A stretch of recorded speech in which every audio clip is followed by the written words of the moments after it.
Hi friends.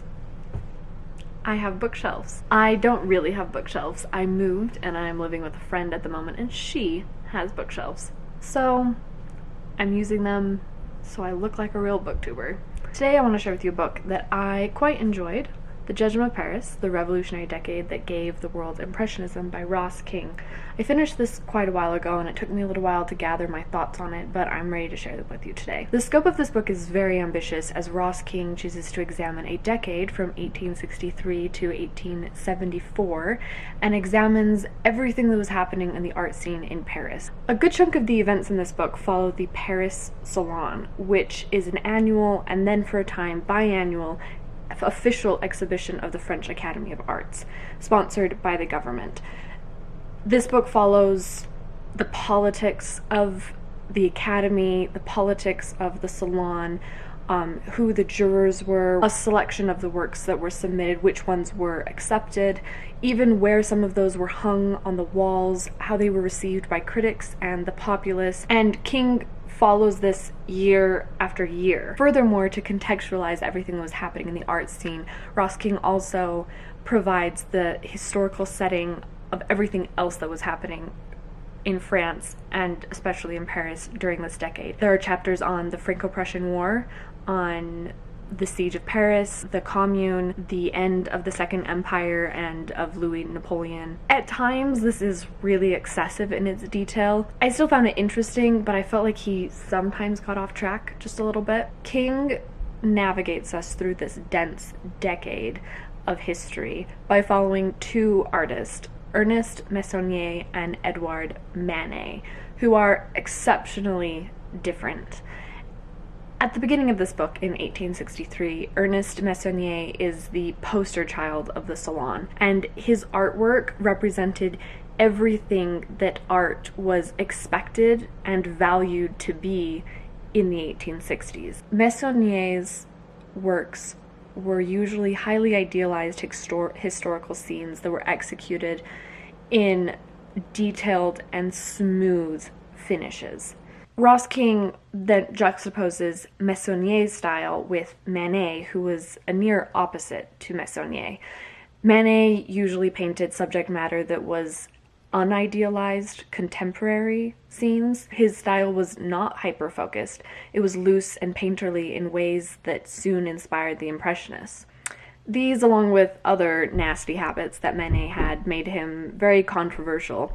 He had a tendency to compose his paintings in ways that were not well received. His palette was critiqued as making his figures look ghostly and too pale and sick, and his sometimes casual approach to proportions drove everyone crazy. Now we see these characteristics of his as being highly modern, but at the time it wasn't well received. I really enjoyed that Ross King used the juxtaposition of Missoni and Manet because they're opposites in so many ways. In their subject matter, in their technique, in their objectives, and their approach, including the fact that Missoni was so celebrated in his time, while Manet was, for a long time, just a nobody.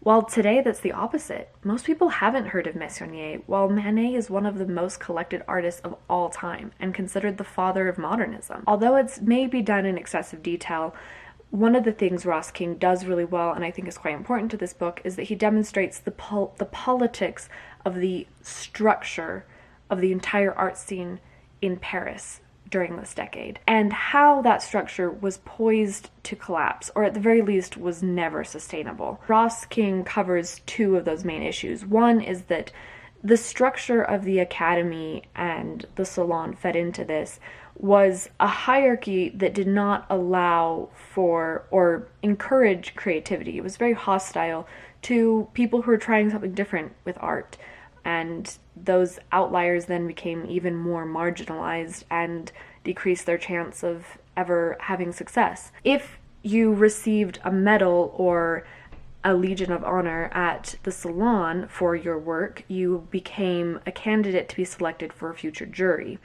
You had to have received a medal or an award of merit and been on the jury to be able to become part of the Academy or to become a teacher at the Academy. And the Academy then chose the jurors. The hierarchy of this entire structure meant that if you were chosen, it's because you were creating art like the jurors and what they liked, and they were chosen because of what the jurors previously liked, and which was similar to what they were creating. I'm saying this in a confusing way, but the point is that all the art started looking the same. The salon had a template that you could basically follow. Everything looked the same. Historical and mythological scenes with a moral that could be extracted and executed with a crisp and clean and focused look were what they were looking for. If you were doing anything loose and painterly, or heaven forbid, a still life or landscape, they did not like that, and you were very unlikely to get accepted. After Ross King sets this scene, he introduces the catalyst, and I'm very apprehensive pronouncing this, but I believe it is Comte de Neuwerkerker, who is the new Commissioner of Affairs. He becomes extremely strict in what he accepts, and the Salon of 1863 rejects 2/3 of its submissions. Everyone is riled up. All of the artists who are rejected, their concerns reach Emperor Napoleon III, and being concerned about public opinion as a emperor or monarch of France probably should be, he decides to appease them by creating a Salon de Refusés, or a Salon of the Refused, which was an exhibition that opened 2 weeks after the Salon and exhibited anyone who was rejected from the Salon who wanted to be presented there. This was surprisingly successful. Not only did it receive, I hesitate because I'm not sure that I remember this right, but I think it may have received more visitors than the actual Salon, in part because of the spectacle, that it's interesting to see what was rejected. But not only that, but many critics really praised the art that was in it as well. And although the Salon de Refusés isn't something that continued year after year, it was really important in breaking the monopoly that the Salon had on the standard of what art was. The fact that critics and the populace enjoyed art that they had rejected, it also broke the monopoly that they had on the real estate. No longer did only artworks that got accepted to the Salon be the only artworks that ever got in front of the eyes of buyers and potential patrons. While the Salon de Refusés did not continue year after year, it broke that monopoly. It broke that status quo. And by the early 1870s, a group of artists who were repetitively refused from the Salon decided to create their own exhibition alongside of the Salon during the World's Fair, where that group was ridiculed and rejected by critiques and the popular opinion because they didn't finish their artworks and only left an impression of their paintings on the canvas rather than completing them. They go on to be important. Ross King really bit off a lot in taking on this entire decade, and he does it in a lot of detail. Again, now and then I feel like he gets sidetracked into interesting bits of history that are relevant to maybe what he's talking about at the time, but don't actually link back to, again, the thesis of Impressionism. I think my biggest complaint with this book, or critique that I could offer, are on two accounts of false advertising. This book's subtitle is The Revolutionary Decade That Gave the World Impressionism, but we navigate this decade by following two artists, Missoni and Manet, neither of which are Impressionists. Manet serves the purpose of illustrating how he breaks convention and ushers in many new, what are now considered modern ideas when it comes to art, and that this paved the way for Impressionism. Missoni just serves as a counterpoint or a juxtaposition to what the old ways were. Either way, neither of them gave us Impressionism because they're not Impressionists. My other complaint is right along the same lines, that while I can see what Ross King is trying to say, after finishing this book, I would rebuttal that this decade didn't give the world Impressionism. The reality is that this decade saw the downfall of the infallibility of the Salon and the Academy, and the introduction of this idea that art could be something other than a strictly academic and classical approach. by breaking the monopoly that the Academy had on public opinion and the definition of art, we simply started to consider other things. While Impressionism does date to the 1860s, it didn't rise to prominence until the 70s and 80s. I would say this book is much more about the end of one regime rather than it is about the rise of another one. It's not just about Impressionism as well. I think that it's about the rise of modernism as a whole, which is a bigger idea and a bigger movement.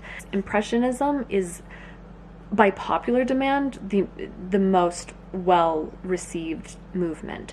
And so having Impressionism in this subtext rather than modernism or a transition away from classical is definitely going to sell better. And I see why they did that, but I find it a little bit annoying. I also think that Ross King prefers Missoni over Manet, and there were times where I wished there were a few more primary sources about Manet in this book. It could be that those just don't exist. There was a surprising pattern of how often Manet would be rejected from the Salon and critiqued for his work, and his reaction seemed to be surprise. And there were never enough primary sources from him explaining how he felt about his art that really made me understand why Manet was doing what he was doing. There's no real diving into how Manet felt about his work or why he was trying to do something different. Maybe I just missed that, but I felt like it was really lacking and I would have appreciated some more primary sources from Manet. My last complaint is not fair to hold against the author because it falls outside of the parameters of what he was trying to do in this book, but my favorite artwork by Manet is the bar at the Folies Bergère, and it is only mentioned in passing in this book. The reason why is because Manet painted this work after 1874, which is when the book ends, and the work is only mentioned looking forward at Manet's popularity, but I really wanted to hear more about this, so I likewise will have to continue to do my own research and read another book about that specifically concerns that painting a bit more. In conclusion, I quite enjoyed this book, but I was committed to the task. I wanted to acquire the information that was in this book. It took me quite a while to get through. It honestly did. I did not consider it to be the most engaging in its pace or intriguing as it pulls me along, and I certainly will not romanticize this. This is not for someone who does not love history, but it was detailed, it was thorough, and I learned a lot from reading this book. Even having had many college level classes about this exact decade, there were still a lot of details that you just can't get into this much detail in a class. There's all kinds of dates, there's all kinds of context, and there's a lot of fun little bits of history as well. If this is a subject matter that interests you, you'll probably like this one. And I'm looking forward to picking up more of Ross King's books because I've heard that some of his others are actually quite a bit more enjoyable. So I'm satisfied for this as a starting point, and I'll be reading more. On a final note, if you liked this review, or you like art, or history, or me, subscribe to this channel. I, in less than a month, will be in Paris, and I'm planning to spend at least a month in Paris. Probably 2 months in France, and I plan to create several more videos with a lot more art related content in them while I'm there. I'm trying out the vlog thing to see if I like it. That might not be my format, I'm not sure yet, but either way I plan to do book related and definitely incorporating more art related content in September. So if that interests you, I think you know what to do. Subscribe and hit the bell icon because apparently that's important too. Thank you for watching, and I'll see you in a future video, perhaps in Paris. Bye!